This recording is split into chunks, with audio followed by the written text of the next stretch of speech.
Minute হলো।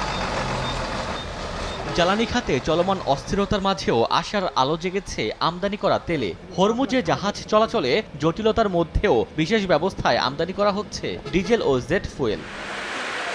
ভারত থেকে পাইপলাইনের মাধ্যমে দিনাজপুরের পার্বতীপুর রেলহেড ডিপোতে আসছে আরও ৫,০০০ মেট্রিক টন ডিজেল। বৃহস্পতিবার সকালে ষষ্ঠ দফায় বাংলাদেশ ভারত মৈত্রী পাইপলাইনে তেল আসে। উত্তরাঞ্চলে সংকট নিরসন ও মজুত স্বাভাবিক রাখতে বড় ভূমিকা রাখছে এই তেল। মার্চ থেকে এ পর্যন্ত দেশে ভারতীয় ডিজেল আমদানি হয়েছে ৩০,০০০ মেট্রিক টন। ১৩,৫০০ লিটার গাড়িতে আমরা যে তেল পাচ্ছি ৩,০০০ আর ৪,৫০০। এই জায়গায় আমরা তেল ১৫,০০০ লিটার, এই জায়গায় পাচ্ছি এখন ৯,০০০, ৬,০০০, এইভাবে নিয়ে যাচ্ছি আর কি। সপ্তাহে মনে করেন যে ১৫-২০ হাজার তেল বিক্রি হয়, সেখানে তেল পাই ৩,০০০, ৪,০০০। এটা দিয়ে কি মেকআপ হইবে?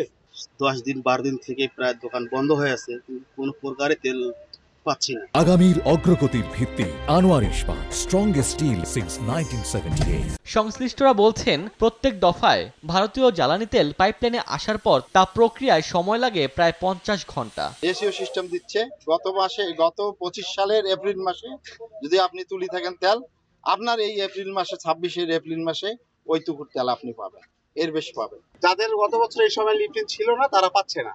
সেই ক্ষেত্রে কিছুটা সমস্যা হচ্ছে। সরকার এই বিষয় নিয়ে কথা বলছি, আমরা দ্রুত কাজ করবে, আমাদের আশ্বস্ত করছে।